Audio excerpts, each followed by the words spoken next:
అనకాపల్లి జిల్లా విద్యాశాఖ కార్యాలయంలో ఏసీబీ దాడులు 30,000 లంచం తీసుకుంటూ ఏసీబీకి రెడ్ హ్యాండెడ్ గా పట్టుబడ్డ ఓపెన్ స్కూల్ కోఆర్డినేటర్ కుమార్. వివరాల్లోనికి వెళ్తే యలమంచిలి గీతాంజలి కాలేజీకి చెందిన principal open school study centre అనుమతుల కోసం గత నెలలో డిస్ట్రిక్ట్ కోఆర్డినేటర్ సొసైటీ వారికి దరఖాస్తు చేసుకున్నారని ఏసీబీ డీఎస్పీ మీడియాకు వెల్లడించారు. అయితే ఓపెన్ స్టడీ స్కూల్ సెంటర్ కు సంబంధించి గుంటూరు హెడ్ ఆఫీస్ నుంచి అనుమతులు పొందవలసి ఉందన్నారు. అయితే వాటి ప్రక్రియ మొదలు పెట్టేందుకు జిల్లా ఓపెన్ స్కూల్ కోఆర్డినేటర్ కుమార్ 30,000 లంచం డిమాండ్ చేశారని, బాధితులిచ్చిన ఫిర్యాదు మేరకు అనకాపల్లి జిల్లా డీఈఓ కార్యాలయంలో కుమార్ 30,000 లంచం తీసుకుంటుండగా పట్టుకోవటం జరిగిందన్నారు. అనంతరం నిందితుడిని అరెస్టు చేసి ఏసీబీ కోర్టులో హాజరుపరుస్తామని ఏసీబీ డీఎస్పీ తెలిపారు. ఈ కేసులో ఫిర్యాదుదారుడు యలమంచిలికి సంబంధించిన గీతాంజలి జూనియర్ కాలేజ్ ప్రిన్సిపల్ అండి.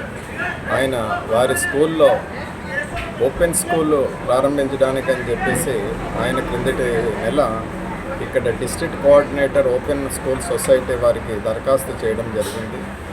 ఈ దరఖాస్తుని హెడ్ ఆఫీసు గుంటూరులో వాళ్ళు అనుమతి ఇవ్వాలి. దానికి ప్రాసెస్ చేయడానికి అని చెప్పేసి ఈయన ఇక్కడ కుమార్ అని చెప్పేసి ఆయన ముద్దాయి ఇందులో కేసులో. ఆయన డిస్ట్రిక్ట్ కోఆర్డినేటర్ ఓపెన్ స్కూల్గా పనిచేస్తున్నారు. ఆయన ఈ పని చేయడానికి ప్రాసెస్ చేయడానికి 30,000 రూపీస్ లంచంగా అడిగారు. అది ఇవ్వడం ఇష్టం లేని ఆయన నిన్న మాకు వచ్చి ఏసీబీ ఆఫీసులో కంప్లైంట్ ఇవ్వడం జరిగింది.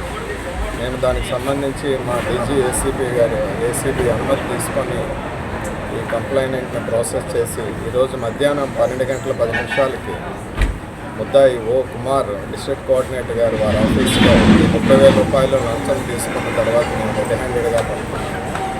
ఈ 30,000 రూపీస్ కూడా ఆయన బ్యాంక్ జేబులో నుంచి స్వాధీనం పరుచుకుని సంబంధిత డాక్యుమెంట్స్ని కూడా సీజ్ చేయడం జరిగిందండి. తదుపరి వీరిని అరెస్ట్ చేసి ఏసీబీ కోర్టులో ప్రొడ్యూస్ చేయడం జరుగుతుంది.